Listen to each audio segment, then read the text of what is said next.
Study IQ world में आपका स्वागत है। नमस्कार दोस्तों आपके अपने चैनल स्टडी IQ वर्ल्ड में आप सभी का स्वागत है। जैसे कि आप लोग देख पा रहे होंगे कि कुछ दिन से जो है कई आर्टिकल में पब्लिश हो रहा है और ये हो रहा है कि भारत में पैन कार्ड का जो है दुरुपयोग वो बढ़ रहा है। पैन कार्ड से क्या धांधली हो रही है और कैसे धांधली हो रही है, इस पे जो है भारत सरकार ने एक अलर्ट जारी किया है। तो इस अलर्ट में हम लोग आइए इस वीडियो में चर्चा करेंगे कि क्या वो अलर्ट कैसा है और कैसे हमारे पैन कार्ड का दुरुपयोग किया जा रहा है और उस दुरुपयोग हमारे पैन कार्ड के साथ ना हो, उसको खुद के साथ कैसे सुरक्षित कर रख सकते हैं, उसके बारे में भी हम इस वीडियो में डिटेल से बात करेंगे। और इसी के बारे में हम इस वीडियो में डिटेल से बात करेंगे और साथ ही साथ आप इसके बारे में हम आपको और भी बहुत कुछ जानकारियां देंगे। पर आगे बढ़ने से पहले आप लोगों से मेरा निवेदन है कि अगर आप लोग इस चैनल पर नए आए हैं तो इस चैनल को प्लीज़ सब्सक्राइब करके बेल आइकन पर क्लिक कर दीजिए ताकि नियमित रूप से आपको आपकी वीडियो मिलती रहें। इस चैनल पर आप सभी को बहुत कुछ जानने को मिलेगा। पर आगे बढ़ने से पहले आपसे पूछूंगा एक क्वेश्चन यहाँ पर यह है कि पैन कार्ड घोटाले में सबसे अधिक उपयोग किया जाने वाला नकली दस्तावेज कौन सा है। आपको बताना है कि पैन कार्ड घोटाले में सबसे अधिक उपयोग किए जाने वाला नकली दस्तावेज कौन सा है। आपके पास 4 ऑप्शन है। पहला ऑप्शन है आधार कार्ड, दूसरा ऑप्शन है मतदाता पहचान पत्र, तीसरा ऑप्शन है ड्राइविंग लाइसेंस, चौथा ऑप्शन है राशन कार्ड। तो सही उत्तर जो है कमेंट सेक्शन में कीजिए। सही उत्तर मैं बताऊंगा आपको वीडियो के अंत में। चलिए शुरू करते हैं। जैसे कि आप लोग देख पा रहे होंगे ये आर्टिकल है जो है कि इस पे जो है पैन कार्ड का एक मिसयूज हो रहा है पूरे ऑल ओवर इंडिया में और इसके कई केसेस जो है अभी तक रिपोर्ट किए गए हैं। तो आइए विस्तार में चर्चा करते हैं। आपको मैं बता दूं कि भारत में पैन कार्ड घोटालों में वृद्धि हुई है जो कमज़ोर समूहों को निशाना बना रहे हैं और जान की धोखेबाजी पैन विवरणों में दुरुपयोग कैसे करते हैं। घोटालों की पहचान करने के चरण और अपनी वित्तीय सुरक्षा के जो टिप्स हैं वो आगे हम लोग विस्तार में चर्चा करेंगे। आइए आगे चलते हैं। आपको मैं बता दूं कि भारत में पैन कार्ड घोटालों में जो वृद्धि हुई है, पैन कार्ड का दुरुपयोग करने वाले घोटालों की एक नई लहर भारत में फैली हुई है जो अनजान नागरिकों को निशाना बना रही है। टाइम्स ऑफ इंडिया की एक हालिया रिपोर्ट के अनुसार धोखेबाज पैन विवरणों का उपयोग करके अपराध कर रहे हैं जिससे विशेष रूप से वरिष्ठ नागरिक, किसान और छात्र प्रभावित हो रहे हैं। आपको मैं बता दूं कि पैन कार्ड का जो दुरुपयोग है उसको आपको समझना बहुत ही आपके लिए आवश्यक है। तो उसके बारे में हम आपको थोड़ी सी जानकारी दे देते हैं। आपका पैन कार्ड जो भारत में वित्तीय लेन देन के लिए एक महत्वपूर्ण दस्तावेज है, विभिन्न तरीकों से दुरुपयोग किया जा सकता है। एक चौंकाने वाले मामले में मुंबई के एक वरिष्ठ नागरिक ने पाया कि उसकी पैन जानकारी का उपयोग 1.3 करोड़ रुपए की संपत्ति बिक्री को पंजीकृत करने के लिए किया गया था। इसके परिणामस्वरूप आयकर विभाग ने गलती से उस बिक्री राशि को उसकी आय में जोड़ दिया। आपको मैं बता दूं कि यहाँ पर ये जो मुंबई में ये मामला दर्ज किया गया है, इसकी बिना सहमति के या बिना इसकी जानकारी के जो उसमें कहीं पे कोई खरीद फरोख्त उसमें ज़मीन का लेन देन की बात थी, तो उसमें जो ट्रांजैक्शन हुआ था, जो पैसे लगे थे 1.3 करोड़ रुपए की जो संपत्ति बिक्री पंजीकृत की गई थी, वो आयकर विभाग ने इस पैन कार्ड के जरिए जो है किया था। अब ये पैन कार्ड आयकर विभाग के थ्रू, तो मतलब आयकर विभाग ने वही किया जो उनको करना चाहिए, पर जो पैन कार्ड जिस व्यक्ति ने इसे जाली में लगा के किया है, वो पैन कार्ड जिसका था असल में उस आदमी को वो जानकारी नहीं थी। वहाँ पर इस पैन कार्ड का दुरुपयोग गलत व्यक्ति के द्वारा किया जा रहा था और ये मामला मुंबई के एक वरिष्ठ नागरिक ने जो है अपना जब ये आपत्ति जो है पुलिस कंप्लेंट की है तो उसके बाद ये खुलासा हुआ है। आपको मैं बता दूं कि धोखेबाज जो है इसमें जो गलत व्यक्ति हैं वो उनका तरीका क्या होता है और कैसे काम करते हैं, आइए उसके बारे में हम लोग बात कर लेते हैं।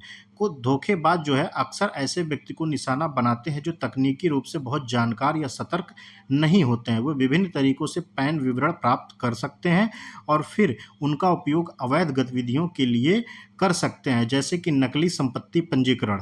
जैसे कि मुंबई मामले में देखा गया कि धोखेबाज पैन कार्डों का उपयोग करके नकली संपत्ति बिक्री पंजीकृत कर सकते हैं जिससे पीड़ित को कर संबंधी समस्याएं हो सकती हैं। जैसे कि आप लोग जानते हैं कि जो हमारा टैक्स सीमा है वो कुछ एक लिमिट होती है कि उस टैक्सेशन के अंदर अगर आप रहेंगे, उस लिमिट के अंदर रहेंगे तो आपको टैक्स नहीं देना होगा। लेकिन अगर आप उस लिमिट के बाहर जाते हैं तो आपको टैक्स देना पड़ता है। तो यही एक होता है कि अगर आप जागरूक नहीं हैं, आपके पास थोड़ा-सा जानकारी नहीं है, तो जो धोखेबाज होते हैं वो आपके पैन कार्ड की जानकारियाँ निकाल लेते हैं और उसकी नकली जो है जो संपत्ति बिक्री या कुछ भी कहीं भी जो है लगा देते हैं और वो उस पैन कार्ड के ज़रिए उस स्तर तक जो है उस पे खरीद-फ़रोख्त करते हैं कि जब आपको टैक्स चुकाना पड़ता है, वो लिमिट क्रॉस कर देते हैं। तो जब आपके पास टैक्स का या आपका आयकर विभाग का नोटिस आएगा या कुछ होगा, तब आपको पता चलेगा कि ये चीज़ तो मैंने किया नहीं, फिर भी ये कैसे हो गया?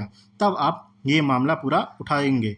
आइए आगे चलते हैं। ऋण घोटाले, आपराधिक पैन एक और जो है ये है, उस पे मैं बात करता हूँ। ऋण घोटाला आपराधिक पैन विवरणों का उपयोग करके फ़िनटेक ऐप के माध्यम से ऋण प्राप्त कर सकते हैं, जिससे पीड़ित को अप्रत्याशित ऋण का सामना करना पड़ सकता है। ये जो आप ऋण घोटाले वाली बात आप देख सकते हैं, इसमें एक बहुत बड़ा स्कैम इस समय चल रहा है। आप लोग कई ऐड में देखते होंगे कि आप यूट्यूब पे देखते होंगे, कई वीडियो चलाते होंगे या फिर प्रचार-प्रसार में आप जब लोग एडवर्टाइज़मेंट देख रहे होंगे, तो उसमें कई प्रकार के एडवर्टाइज़मेंट आते हैं कि बिना पेपर के आप इतने लाख रुपए लोन लो। आप उसमें कई सेलिब्रिटी भी जो है बिना कोई जाँच पड़ताल किए जो है वो प्रचार-प्रसार करते हैं और उसमें कई जो है हमारे नागरिक जो है फँस जाते हैं। तो इस पर भारत सरकार को रोक लगाना चाहिए कि ऐसे बिना किसी को जाँच पड़ताल किए बिना कोई एडवर्टाइज़मेंट नहीं कर सकता है। फ़िलहाल ये सब चीज़ें धड़ल्ले से चल रही है और आपको कहीं न कहीं जो है आप यूट्यूब पे आप मोबाइल चलाते हैं एंड्रॉयड में, कहीं न कहीं आप देखते होंगे कि जो लोन का बाँटने का वो प्रोसीजर है वो कितना आसान हो गया है कि आप एक पैन कार्ड दीजिए, अपना पैन कार्ड नंबर एंट्री कीजिए और आपके तुरंत खाते में कुछ न कुछ आपके लोन के अमाउंट में आपके ट्रांज़ैक्शन जो होगा आपके अकाउंट में वो मिल जाएगा और उसका ऋण जो होगा वो आम आदमी समझ नहीं पाता है। उसके बाद जो है अप्रत्याशित ऋण का जो है उसे सामना करना पड़ता है। कभी इतना ऋण देना होता है, कभी उतना देना होता है, ईएमआई उनका बढ़ता जाता है। फिर वो बोलते हैं कि हमारे जो है टैक्सेस के नियम अलग हैं, क्योंकि वो टैक्सेस के नियम पहले नहीं दिखाते और जो दिखाते हैं तो इतना उनका पेपर वर्क होता है कि आम आदमी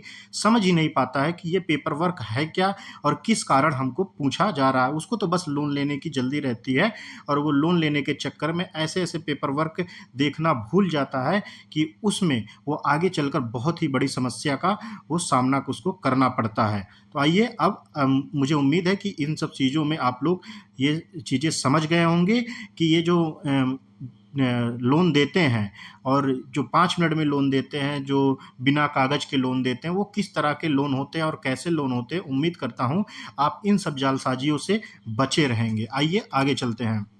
आप अपने पैन कार्ड की सुरक्षा भी महत्वपूर्ण तरीकों से जो है कर सकते हैं। उसकी जानकारी किसी को ना दें और उसका विवरण किसी से साझा ना करें। जो 5 मिनट में हमको इतने सारे लोन अमाउंट देने के लिए तैयार रहते हैं, उसको चीज़ हमें नहीं करना है, उन सब चीज़ों से हमें बचना है। आइए हम देखते हैं। तो केंद्रीय प्रत्यक्ष बोर्ड सीबीडीटी पैन जानकारी साझा करते समय अत्यधिक सावधानी बरतने की सलाह देता है। केवल सरकारी अधिकृत संस्थाओं के साथ ही अपने पैन विवरण साझा करें। इसे सार्वजनिक क्षेत्रों में प्रकट करने से बचें। अपने पैन को आधार से जोड़ना भी दुरुपयोग के खिलाफ कुछ सुरक्षा प्रदान कर सकता है। आपको मैं बता दूं कि पैन कार्ड का जो दुरुपयोग होता है उसकी पहचान हम लोग कैसे करें, आपको मैं थोड़ी-सी ये भी जानकारी देता हूं कि यहाँ कुछ महत्वपूर्ण कदम दिए गए हैं जिनसे आप पैन कार्ड घोटाले की पहचान कर सकते हैं। आप पहला हमारा ये पॉइंट है कि अपना वार्षिक सूचना विवरण की समीक्षा करें। आयकर विभाग द्वारा जारी यह दस्तावेज आपके वित्तीय लेन-देन का विस्तृत रिकॉर्ड प्रदान करता है। किसी भी संदिग्ध गतिविधियों के लिए अपने एआईएस की नियमित रूप से समीक्षा करें। दूसरा पॉइंट है अपना क्रेडिट स्कोर मॉनिटर करें। जो ये सीआईबीआईएल जो होता है और इक्विफैक्स और एक्सपीरियन या सीआरआईएफ हाई मार्क जैसी एजेंसियों के माध्यम से अपना क्रेडिट स्कोर जांचें, ताकि आपके नाम पर लिए गए किसी भी अज्ञात ऋण की पहचान हो सके। आपका तीसरा पॉइंट है वित्तीय रिपोर्ट की जांच करें। पेटीएम या बैंक बाजार जैसे फिनटेक प्लेटफॉर्म के माध्यम से अपनी वित्तीय रिपोर्ट तक पहुंच प्राप्त करें। इन रिपोर्टों के नियमित रूप से जांच करने के लिए किसी भी अनधिकृत लेन देन का पता लगाने में मदद मिल सकती है। आप लोगों को इन सब चीज़ों में बहुत सतर्क रहना है। इस समय जो है ये काफ़ी जालसाजियाँ हो रही हैं, भारत में बड़े स्कैम हो रहे हैं पैन कार्ड को लेके, तो उम्मीद है आप लोग इस वीडियो में ये सब चीज़ समझे होंगे और किस तरह अपने पैन कार्ड को जो है अपनी सतर्कता में जो है बढ़ोतरी करनी है। और जो जालसाजी लोन देते हैं, जो पैन कार्ड का नंबर लेके, पैन कार्ड का जो है डॉक्यूमेंट्स लेके, वो सारी चीज़ें आपको कुछ अमाउंट के ज़रिए वो आपकी जानकारियाँ ले लेते हैं, लेकिन उसका वो जो जानकारी होता है वो कहीं न कहीं बड़े पैमाने पे, बड़े अमाउंट के पे जो है वो आपकी जानकारियों का दुरुपयोग करते हैं। तो इन चरणों का पालन करके और सतर्क रहकर आप पैन कार्ड घोटालों का शिकार होने के जोखिम को काफ़ी हद तक कम कर सकते हैं। अगर आपको संदेह है कि आपका पैन समझौता हुआ है, तो तुरंत पुलिस विभाग में शिकायत दर्ज करें। याद रखें, अपनी वित्तीय सुरक्षा के लिए अपने पैन विवरणों की सुरक्षा बेहद महत्वपूर्ण है। तो उम्मीद है आप लोगों को ये सब चीज़ें समझ में आई होंगी और इसी नोट के साथ जो है हम लोग अपने क्वेश्चन की तरफ चलते हैं। और क्वेश्चन हमारा ये था कि पैन कार्ड घोटाले में सबसे अधिक उपयोग किए जाने वाला नकली दस्तावेज कौन-सा है? तो इसका सही उत्तर हो जाएगा आधार कार्ड। आधार कार्ड जो है नकली दस्तावेज़ों में सबसे अधिक उपयोग किए जाने वाला नकली दस्तावेज है आधार कार्ड। तो इसी नोट के साथ जो है हम लोग वीडियो का अंत करते हैं और आप सभी से मेरा निवेदन है कि मेरे स्टडी आईक्यू वर्ल्ड चैनल को सब्सक्राइब करें, लाइक करें और अपने दोस्तों के साथ शेयर करें। तब तक के लिए आप सभी को मेरा नमस्कार। जय हिंद, जय भारत।